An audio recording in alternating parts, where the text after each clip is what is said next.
Hello, friends, and welcome back to the dinner table. I'm so glad to have you all here, and I'm also so glad to have my friends Michael and Crystal here with us today. Thank you guys for being here. Yeah, no problem. Hello. Hello. Thanks for coming and having dinner with me. I have appreciated our friendship that has been developing over the years through the farmers Likewise. market, beekeeping, all the things that you guys do. And I'm looking forward to digging into that a little bit more. But I wanted to bring up to the dinner table. Everybody hasn't heard yet the episode with Andrew Edelin because it was pre-recorded and it's going to come out when I go on my trip because I don't know if you guys have heard yet, but I'm going on a solo road trip, round trip to Michigan to visit my friend Tommy. And so we pre-recorded some episodes and his was one of the ones we pre-recorded. And he had his first baby just the other day. How exciting. I know. I'm really happy for him. And one of the things that I thought was really interesting and fun about the conversation with him, because he's young, I mean, he's older than I was when I had my first kids, or when I had both my kids actually, but he's still just, it's his first kid and he's super excited and all of that kind of stuff. And you could tell that he was like, yeah, I'm going to come and we're going to record the podcast. And then he would say, but if the baby comes, and I'm like, oh, buddy, you got a ways to go. Don't you worry about it. And it turned out they'd mentioned in their post about it that the baby was born at 41 weeks. And I was like, yep, that's a first baby for you right there. So Yeah, my son was born actually 7 days late too. yeah, Lillian was born late. Corlin was born early, but he was I had a lot of trouble with him. He was my first, and so he was born actually 6 weeks early, which was really hard.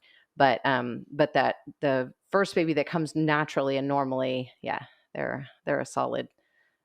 They like to stick around. They like to stick around, and they turn into like fat little butterballs too. So she apparently had a home birth. I'm not going to tell the story because it's not my story to tell. I don't really know anything about it, but I could tell by the pictures they must have had a home birth. So, did you have home births? I didn't. I wish I had a home birth, but no, they're both in the hospital. But yeah, that's super exciting. If I were to have another kid, I would definitely do a home birth. Yeah, it was an experience. I get turned off by the whole medical system, which I think everybody on the podcast already knows that. But I get turned off by the medical system. I get high anxiety. And the last thing you need when you're trying to birth a baby naturally, especially, is to have a bunch of high anxiety. Mm-hmm. So the best thing for me to do was to have a home birth. I had a water birth with Lillian. So she was actually born in Taft, Texas, which I think is kind of funny because there was nobody born in Taft, Texas after there used to be a hospital over here. Now it's a rehabilitation center just right down here on 631, close to where we are. And so there was a bunch of people that were born in Taft back in the 80s, before the like early 80s, and then before that there was a hospital over here, but there's not been anybody born in Taft, Texas since then, except Lillian or somebody that was born like on the side of the road, I guess. Something like that. So yeah, I think Corpus is the closest hospital from here. Yeah, the nearest hospital, well, it might be, they might birth a baby at the Aransas Pass Hospital. There's a small Aransas Pass hospital. Yeah, that hospital's pretty small though. Yeah, but that's probably an emergency situation too. I would imagine. Yeah. So yeah, Corpus Christi. So I mean, you might as well just have your baby at home if you live way out here in the country. That's what I'm thinking. You live way out at the lake, so yeah, you're like, but we're not having any more babies. We're not having any more babies. I was at the lake this last weekend, and I noticed that the temperatures are ridiculously high, like higher than here. Which I think that has something to do with the humidity, just moisture in the air being so close. And all that water is evaporating. I mean, lake levels are just plunging right now. Yeah, true. Yeah, I don't know, but the thing that I can understand is, well, I guess there's like the coastal breezes too, because I didn't notice like as much. Yeah, we don't really get that. No. Yeah, you don't have that breeze. And I think that makes a huge difference.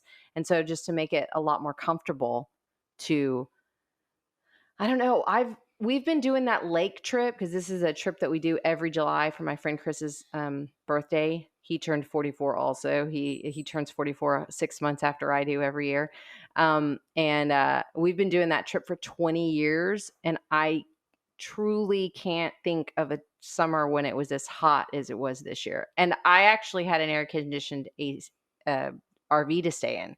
So it wasn't like normally we're in a tent, I can't even imagine. I would have just been the most miserable person. I would have just laid around in the tent the whole time. That's not true. I would have laid around in the water, I guess, the whole time. Yeah, we were in the water the whole time last weekend. Yeah.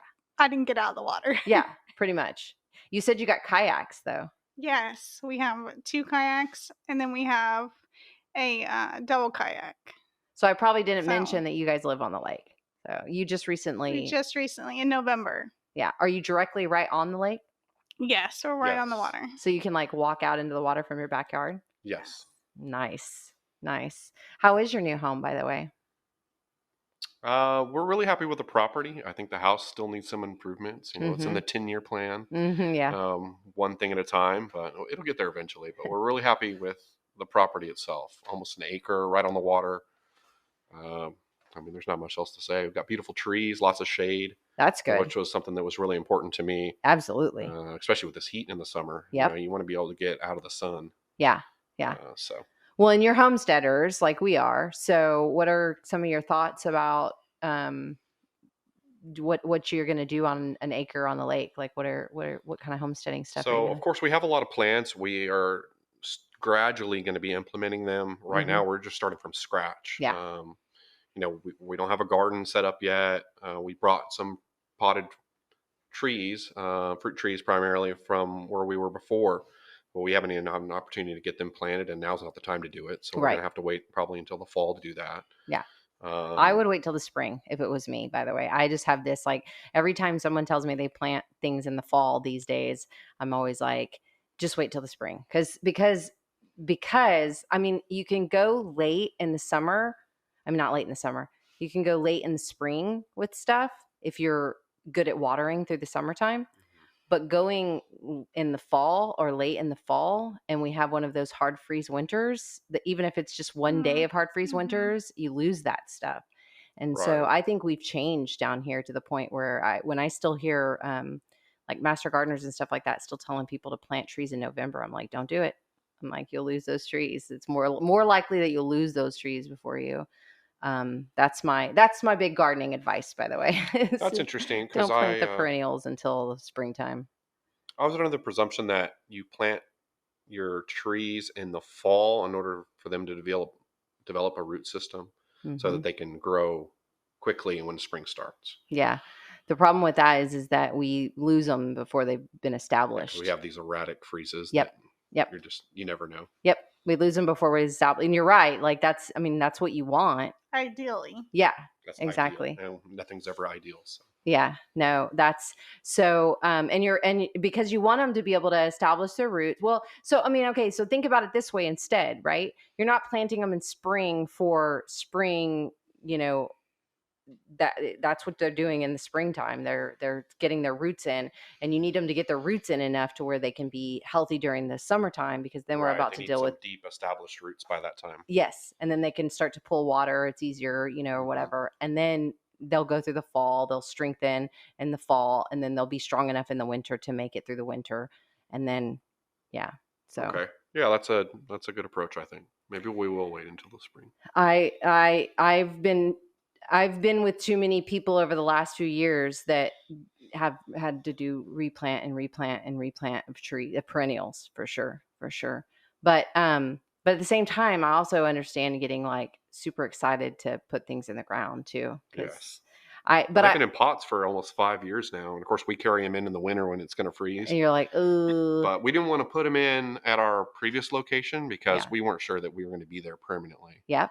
And so when you spend, $50 on a citrus tree, you don't want to abandon it. Yep. So they've been in pots this whole time. Yep.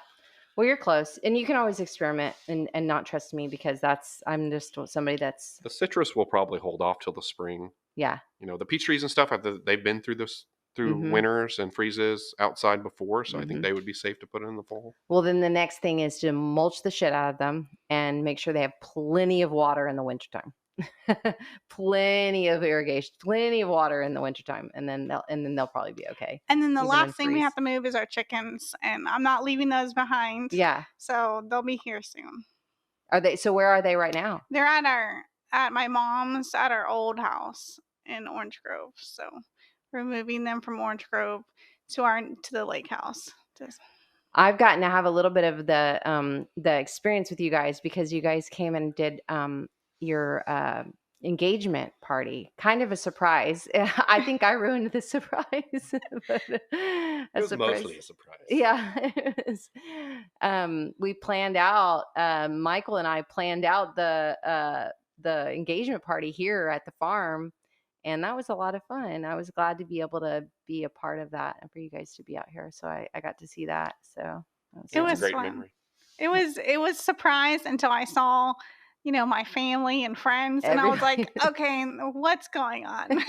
We were like trying to hide from you. This is not an anniversary party.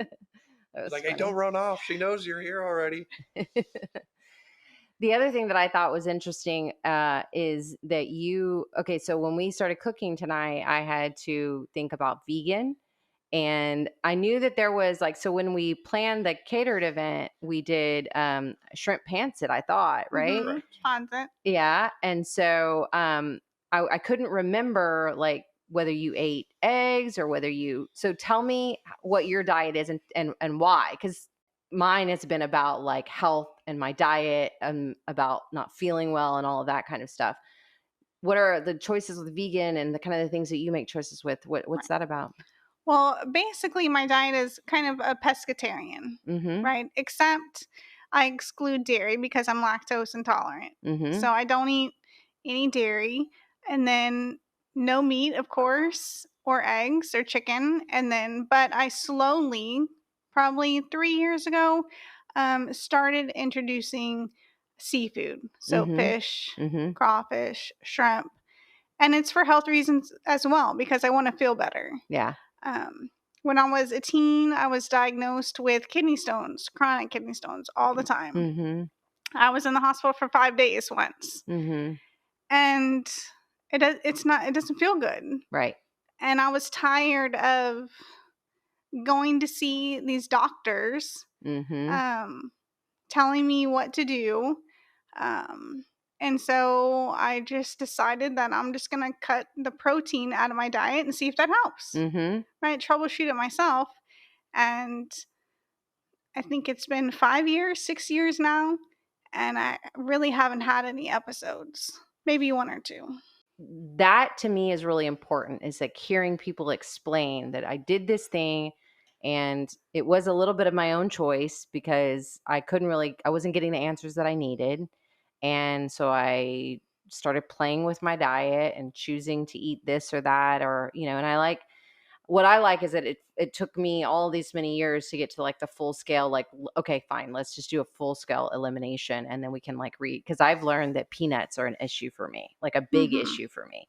Well, my God, I ate peanuts, I ate peanuts. I just ate them all the time and peanut oil and all, and now it's if I eat a little bit of peanut, my stomach just it's like a hard cramp, not like a bowel cramp, it convulses. So that, what you said, I don't want to feel bad. And I'm I don't want to feel bad, Yeah. And as soon as I start to figure out something makes me feel bad, but there's really only one way to figure that out. And that is to pull back from things so that when you reintroduce it back into your life, you can see how that stuff works or start to see that the symptoms have reduced or stopped completely. And that's one of the things that's been a huge deal for me, is that the symptoms of even for me, skin things, my skin is different. It actually doesn't have all these little patches all over it like it used to have from some of the stuff that I've done. And now that I've been reintroducing a lot of things, because I've even probably since the last podcast, I've begun reintroducing dairy, even raw dairy, raw goat cheese. And now I'm going to have to keep an eye out on what happens with my skin, with my headaches, with my, vision. There's even things with my vision that happen. One of my friends was telling me today that she was getting freaked out because her vision seems to be getting progressively worse, really fast. And I said, that vision is one of the symptom things that happens with autoimmune disorders too. Yeah. And so it could be that your body is trying to reject something right now again. and she's peanut allergy, same kind of thing. Like she pays a lot of attention to that kind of stuff. And so it's just fascinating that we grew up this many years without understanding how vital it was to understand the food is medicine concept, basically. Right. And my daughter, she has vitiligo, so she has her pigment cells die. That's what vitiligo is. Mm-hmm. And it's also an autoimmune disease. And Mm-hmm. she's 15. She's been diagnosed since she was about 6. Mm-hmm. And I've just now convinced her that we need to change her diet. And so Yeah. she said for the summer she's going to try to be vegetarian. Mm-hmm. And we're going to see if that helps. And if she, stops getting breakouts and her skin condition improves. Yeah. And so that's where they like the color loss, like it starts to turn white. Yes. Mm-hmm. That's Okay. where you have a loss in your pigment, and she has like white patches Yeah. on her face, on her knees, on her hands. Mm-hmm. And So all of these things that we've done, like I could go through a list even before the ones that came up in the recent years, the thyroid stuff that came up in the recent years, but like polycystic ovarian syndrome, ulcerative colitis, like all these things that they told us we had, and then you're going to like give you some medicine, and it's just like this, not terminal, but chronic Right. thing that you're dealing with. Mhm. And now I've discovered after changing my diet that all that stuff just went away. Oh yeah, and she refuses to take medicine, Yeah. lotion, pills, like Western medicine, Yeah. basically. Yeah. So It's been fascinating for me. So I'm glad to be able to have other people that I can talk this stuff out with. Yeah. So when you get into these different types of diets, you are really constantly playing with your recipes and stuff like that. So my weekend trip to the lake this weekend, we, everybody, brings some stuff, and usually there's somebody that cooks like the meat on the grill. If they do a fish fry, venison burgers this year, somebody usually cooks chicken or whatever. And I just bow out of things that I'm not interested in eating. So like when they do the big chicken night, I just eat some other stuff. I eat my own food. On the venison burger night, I eat a venison patty. I don't eat the bread, but I bring food with me to add into the like potluck concept. Yeah. I bring wine. Yeah. You bring wine. It's easy. That way you don't have to. Or alcohol. Yeah. You're like, yeah. So I have standards: potato salad, chicken salad, if I'm doing like lunchtime stuff, some kind of salads, basically green salad, fruit salad, potato salad, all the salads. That's what I bring. But I have to do that stuff differently because I don't use, I don't mind using mayo because I eat eggs as long as I make my own mayo. Oh, mm-hmm. Yeah. To me nowadays, using the coconut yogurt and then just using some oil gets me to the same like consistency of using mayo. And so I did that in there. I also put some really pretty red peppers in it. The potatoes were potatoes from my garden. And then, some red onions, some pickles, just boiled eggs, just kind of some of the basic things you would put in a potato salad. I could leave the eggs out. Like I could leave the peppers out. I put celery in it.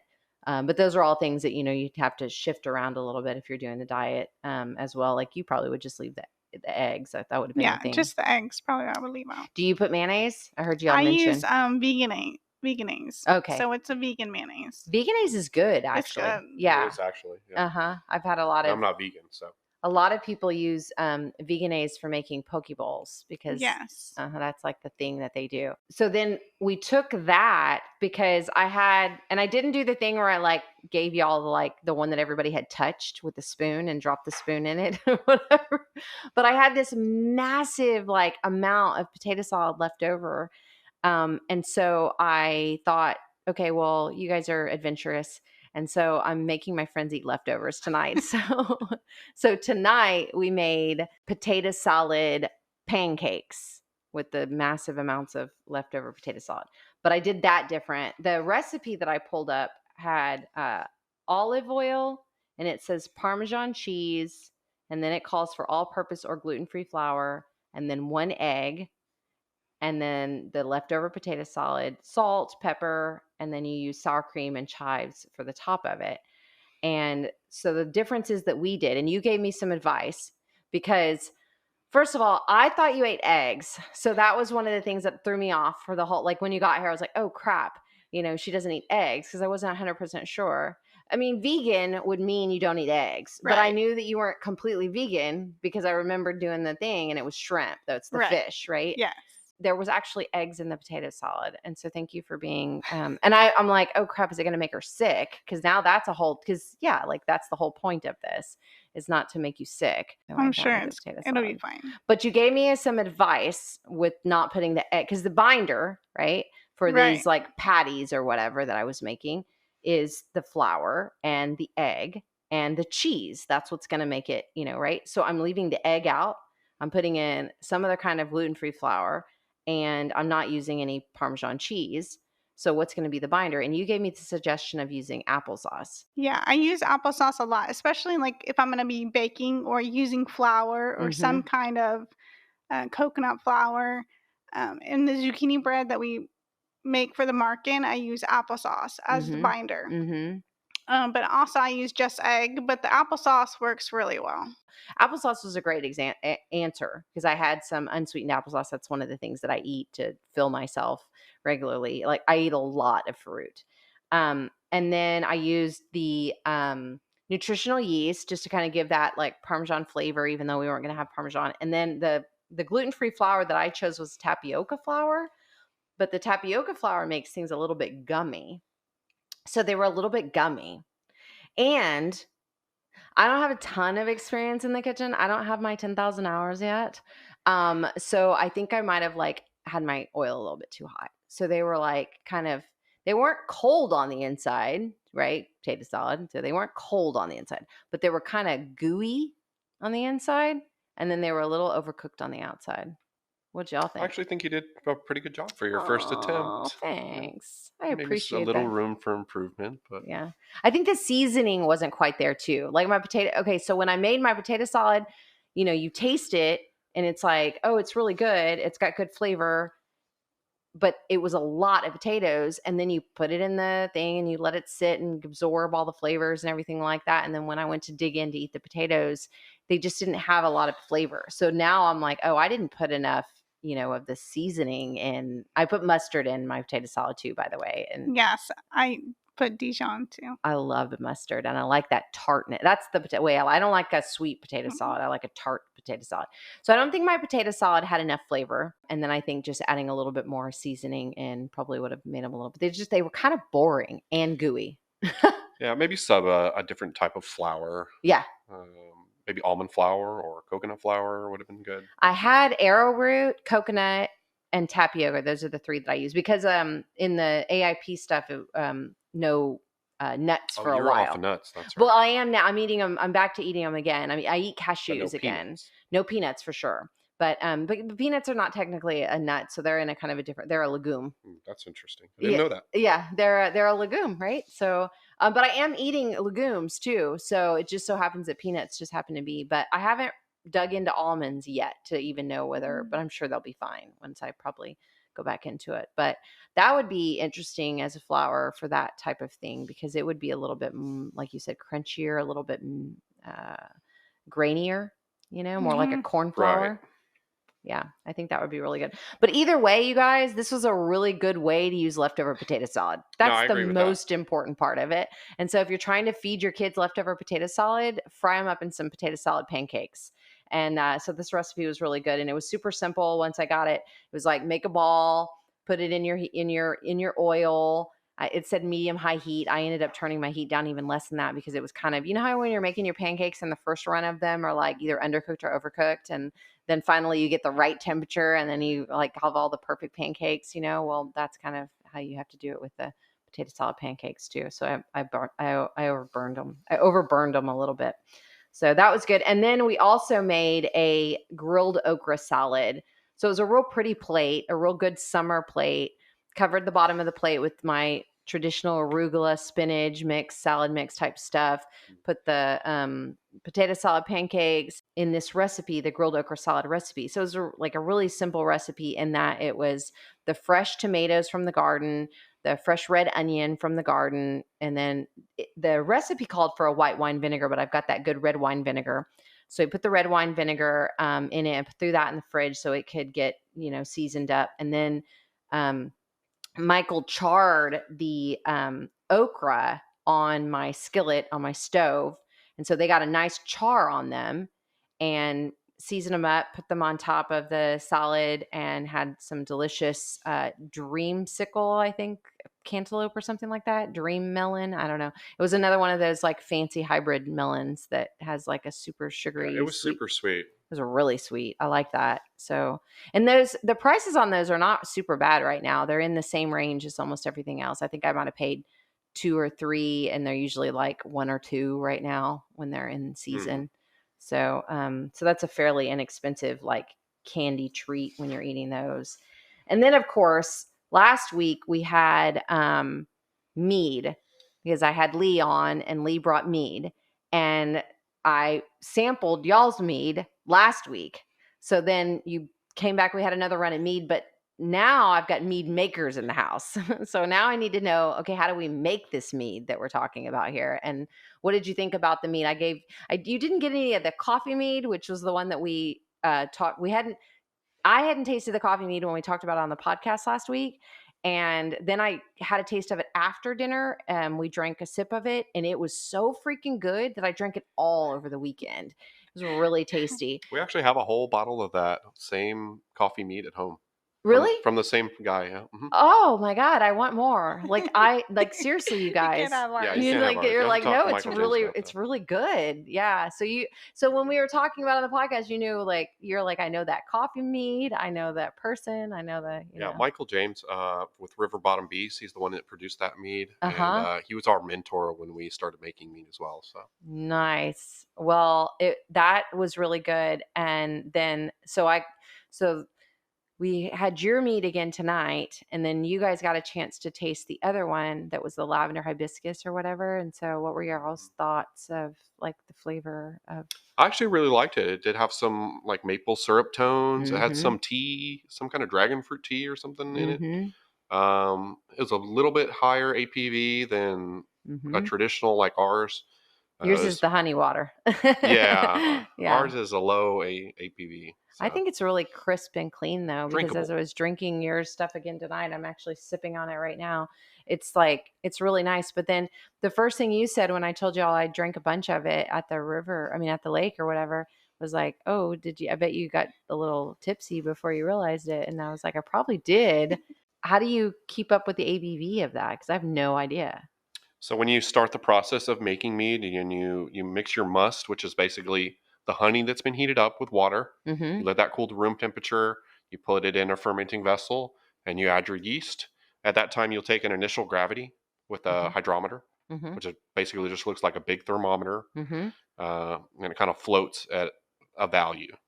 And then when you're done fermenting, you take a new reading with that hydrometer, and then you're able to calculate your APV from those 2 numbers. Okay. I just had another sip of it, and I'm like, it's so crisp and clean and delicious. Which, by the way, y'all brought me some of the honey from the farm that I got to taste tonight, and I'm very happy with the fragrant floral taste of the honey that's coming off of the. So how many jars did y'all end up with from this? So we had 5 pints. 5 pints. That was from about 3.5 frames.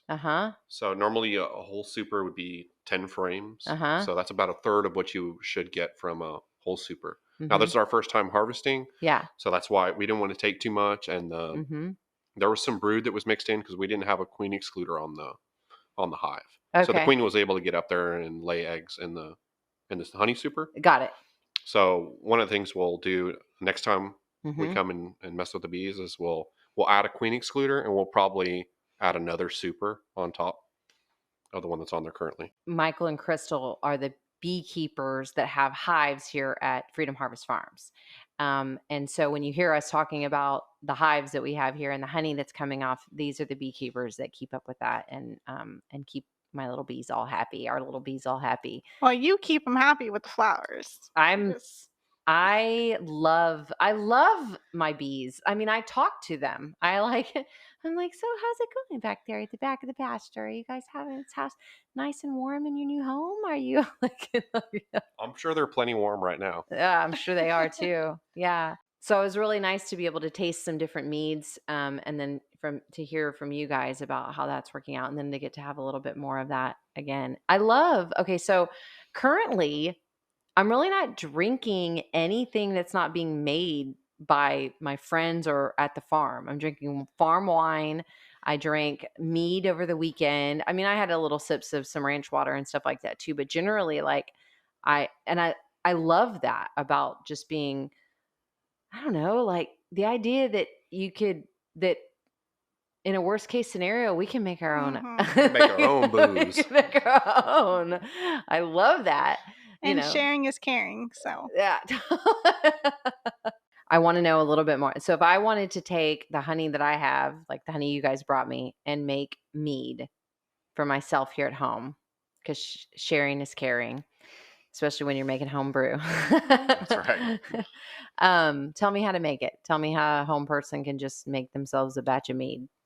So what you'll do is you'll take a fermentation vessel. You're going to want to sanitize that Mhm. thoroughly.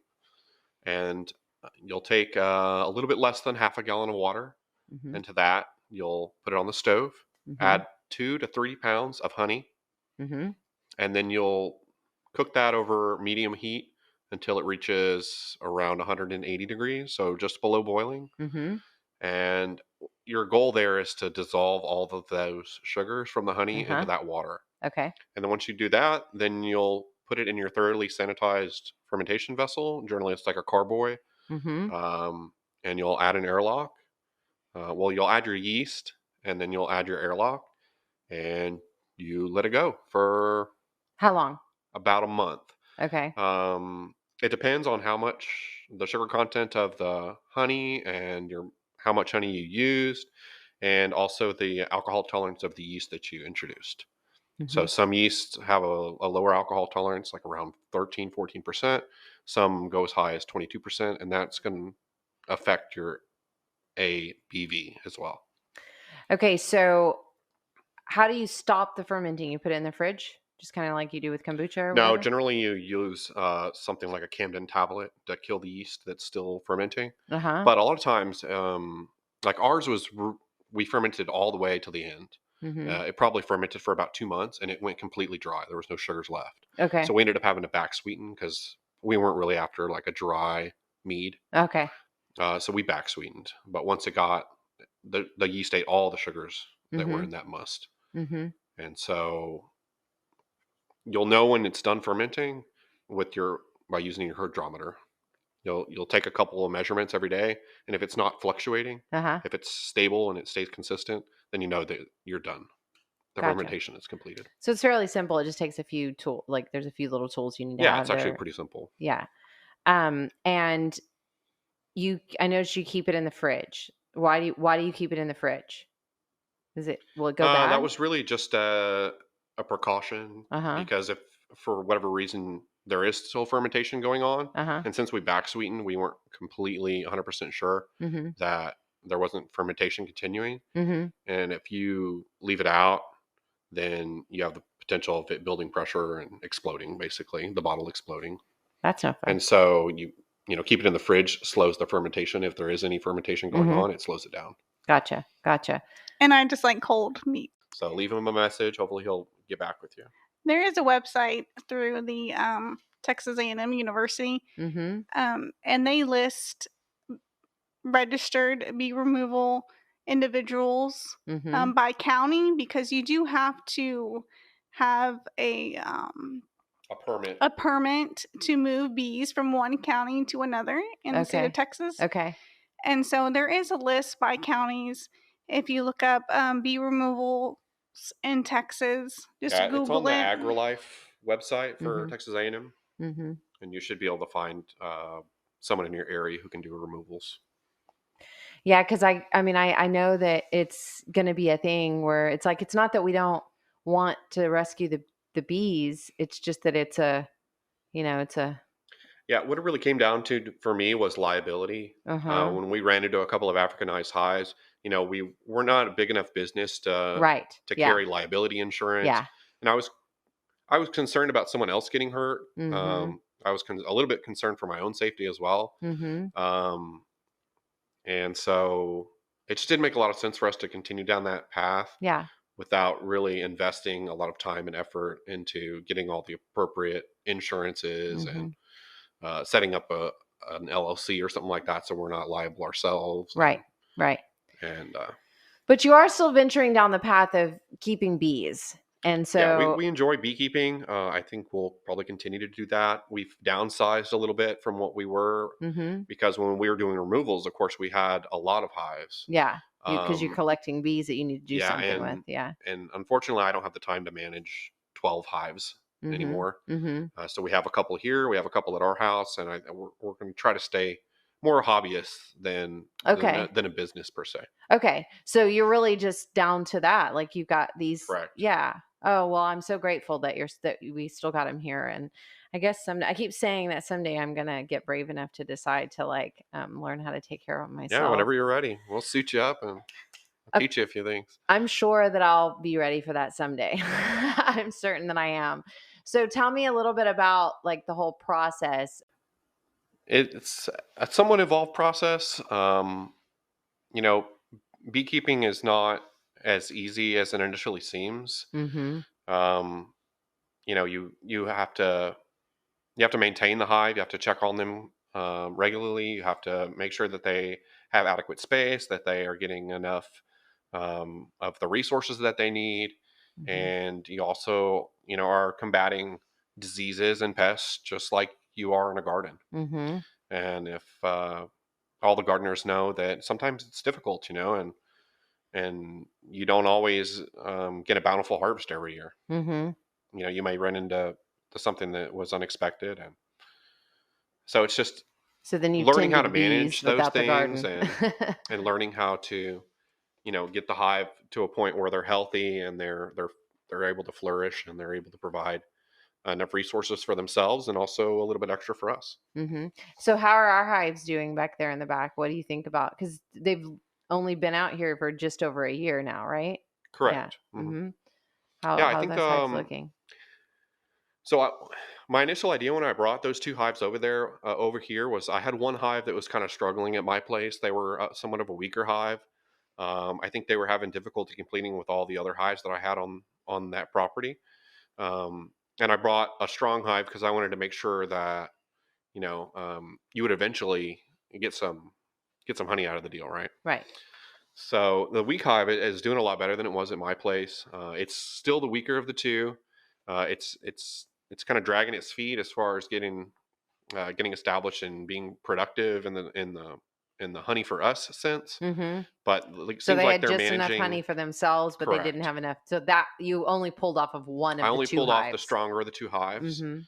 and we only pulled 3 frames this year. I hoping that next year we'll be able to pull a full super, Mhm. which is 10 frames. Mhm. That's it's around 70 pounds of honey. Mhm. So And how does that work? You pull so like one thing you gave me what do you call the what I piece? gave you is just a bare frame of Uh-huh. honey, and then some of it wasn't capped. So some of that really floral stuff that you tasted that Uh-huh. first day, and Uh-huh. you're like, "Wow, this is really floral." Uh-huh. That's probably because it hadn't gone through the whole process yet, and so it was Oh. still nectar. Some of it was still nectar. Oh, well, that makes perfect sense because it tasted like nectar. Yeah, That's exactly.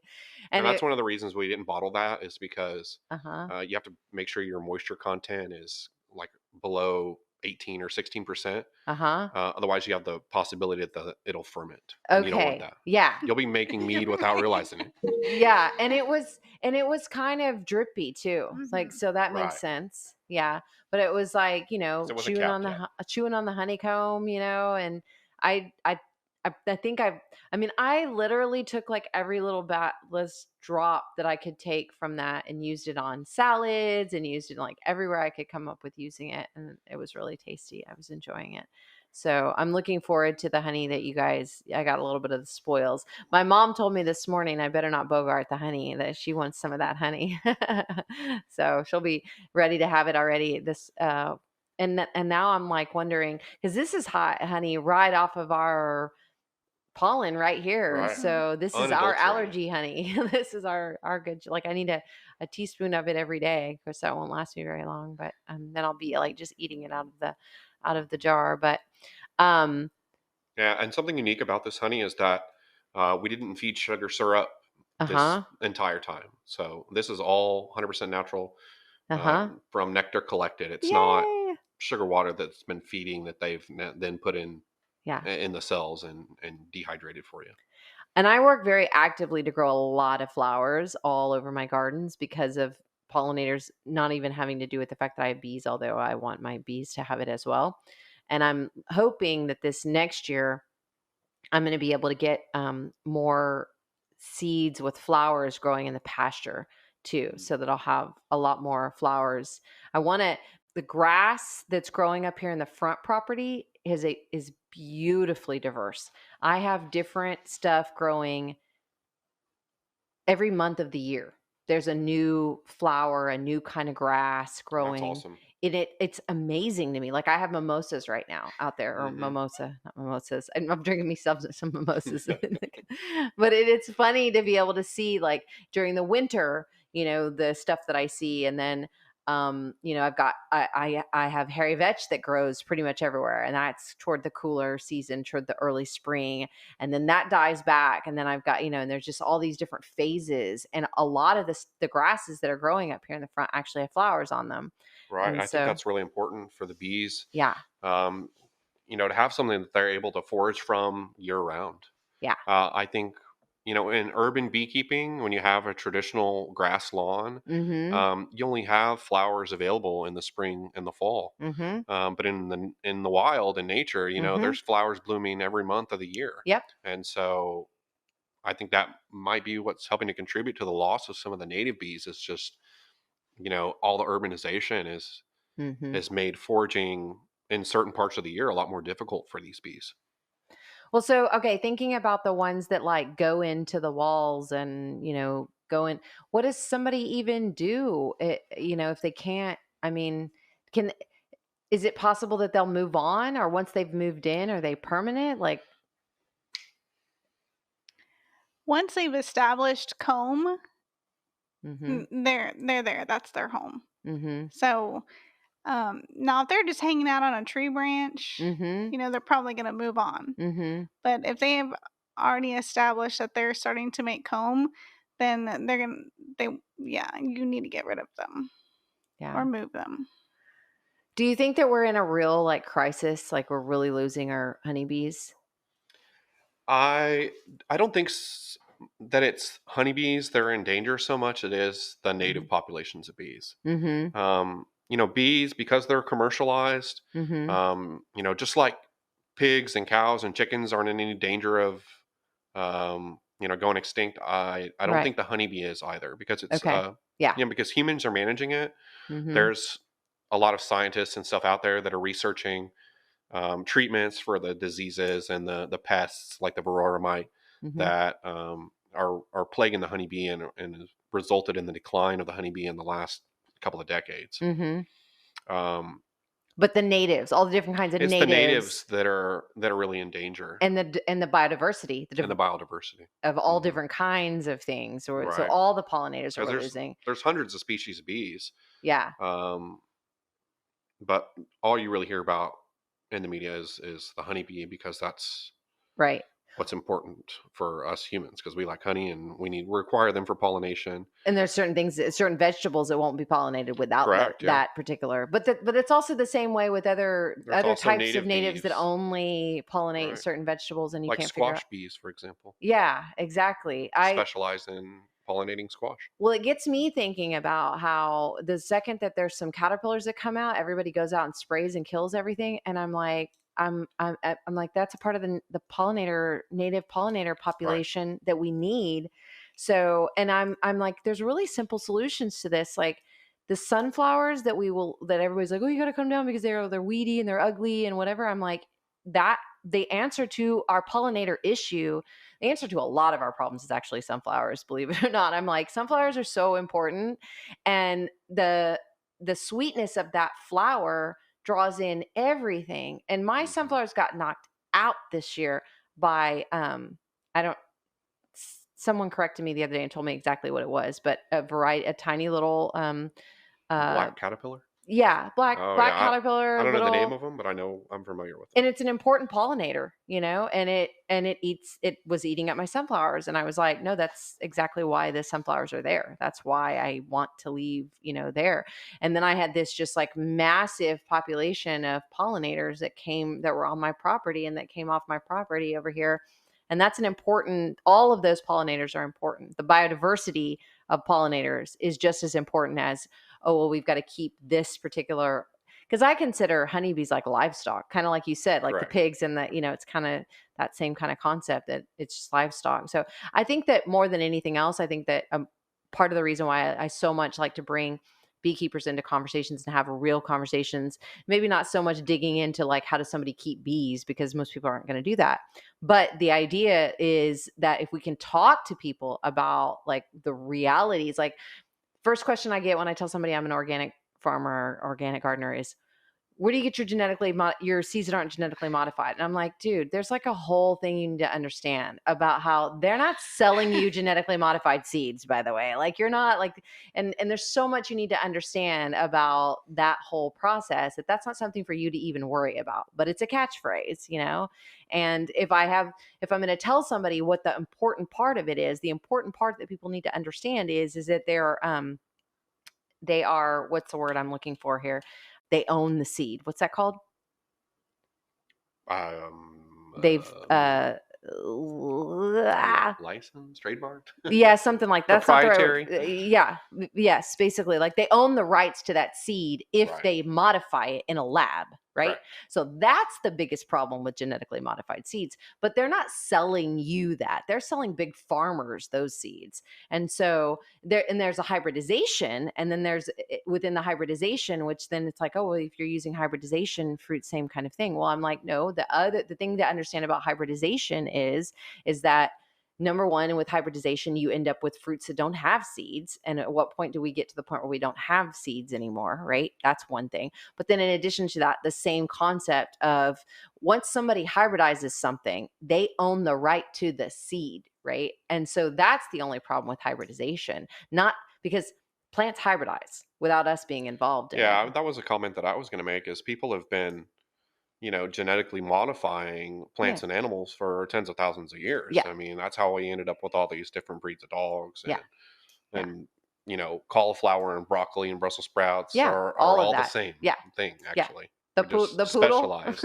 Yeah, the poodle is one of those. Yeah, no, that's exactly how that stuff works. And so, yeah, I think that that's my point about saying that, like, there's the general like mass media understanding about some of this stuff is It's pretty. boogeyman. Yeah, totally. And now we're all woke to understanding what's up with pollinators. I'm like, no, you're not. Like, you don't have any idea. And I'm not trying to be mean. I'm not trying to put you down. I'm saying you probably need to talk to some beekeepers, or you probably need to talk to some gardeners, or you probably need to talk to some people that actually have their hands in the dirt in that subject, rather than somebody that's using that as a catchphrase to sell something to you. Right. Yeah. It's like the Africanized bees and the killer bees stories from 10 or 15 years ago. Mm-hmm. The media was really driving the killer bees story. Mm-hmm. And you saw that Teaching more everybody to recently be with scared of the bees. yeah, exactly. And then Yeah. you saw that more recently with the Japanese giant murder hornets or whatever. Yeah. Okay, so tell me, the name of your business is Gulf Grove Farm. And how do people find you? And where are you at? They can find us on Facebook or Instagram. Mm-hmm. If they want to order something, they can order it online, send us a message, and then What all kinds of things are you carrying when you like? What can someone buy from you? we go to the local Saturday farmers market Mm-hmm. every Saturday. They That's have the it Corpus from Christi market mhm, and on Everhart. Mm-hmm. right? And so we have a variety of stuff. Most everything we have is vegan, except of course the eggs. Mm-hmm. We have vegan zucchini bread. We have vegan cilantro sauce. And then we have a whole section of habanero jam. So if you love spicy jam, Uh-huh. we have fig that we got from you. Yes, I was going to say, what'd you do with the figs? Mhm. Uh-huh. We also harvested wild grapes, wild Mustang grapes. And so we have a wild Mustang grape jelly. Nice. That That's we good. Everybody likes we that. made. It's really good. Mm-hmm. And really, it's really tricky to make because Mustang grapes are very tart. Yeah. So it's really tricky to have the right amount of sugar to the tartness. Nice. So here's the next part where we do the random question of the week, and I actually have 5 cards in my hand right here. I just look them over to make sure they're not some really random weird question that nobody would want to answer. But then I kind of mix it up, and I'll let you draw so that you can find a good question for us. All right. What did you find us? What would you do to avoid fighting in a war you disagree with? Michael, you go first. We're going off grid, baby. I think all of our answers this is the thing that happens with me when I come to the dinner table with people. It's like, yeah. That's a really tricky one because I'm not real sure what you can do if a draft or something is implemented other than. What is the question again? What would you do to avoid fighting in a war you disagreed with? What did you do to fight? Well, yeah, if there's a draft, but I don't even know anymore. Otherwise, what's the coming answer in is the world. don't enlist. Yeah, don't get involved. Don't get involved. I don't fight. Wait, I have fought, but I'm not interested. It's funny because I remember one time, this has been easily a decade ago, we were having a conversation with my best friends talking about this kind of stuff. And one of them was like, I'm going down a guns a-blazing, you know, like guns in the air. And I was like, yeah, I'm not a going down guns a-blazing kind of girl, you know, but I will protect my family. You know what I mean? See, I don't think about like getting involved in the war. I would never get involved in it. Like I would never purposefully go out and get involved in it.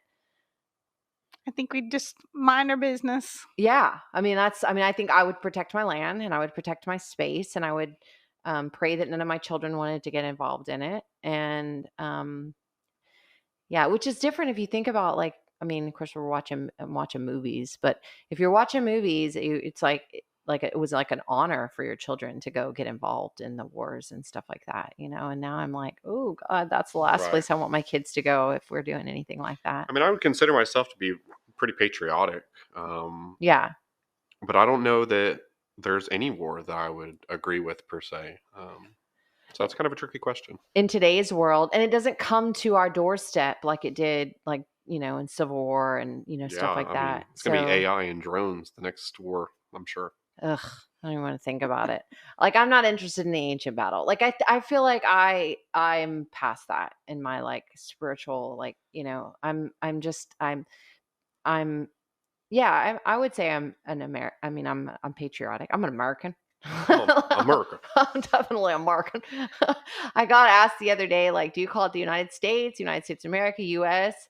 And I was like, I think I call it America. And I know we're wrong. I know we get corrected now for saying America. Is that North, Central, South? Which one? Like, technically, you're the United States of what are we? The United States of America. I don't know. Technically, we're a corporation, and we are laborers to a corporation. That's technically what we are, by the way, in case anybody's been paying attention. So, thank you guys so much for coming. It's so fun. We really enjoyed it. I always appreciate you guys when you come around. I love that, like, you came in the gate. I was like, oh, they got the code. They're like the inner crowd. So thank you guys for coming to the dinner table like you always do. I appreciate you all so much. It is so much fun to watch such a great interest in the podcast with each new people that are coming out to have dinner with me and their friends that come to the table, and then to watch how their friends are now jumping back to go listen to other friends. And that's a lot of fun too. So if you're checking out this podcast for the first time, thank you so much for being here. Please share it with a friend if you've enjoyed it. If you prefer to listen to things on YouTube, you can go over to YouTube. You're going to get at least this last season's episodes are up on YouTube. And if you're interested in supporting the work that I do, because it's definitely a challenge. It's definitely, I'm keeping up with it and doing dinner and all the things and keeping a podcast running. go over to the podcast show notes page. That's dinnertabletalks.com. Up at the top of the page, there's an option to support the podcast. And that's a way that you can just tell me, yes, Aislynn, we love what you're doing, and we want you to be able to keep doing it because, we've got to buy $7 a dozen eggs these days. So I'll see you all very soon. I love you. Thanks for joining me at the dinner table.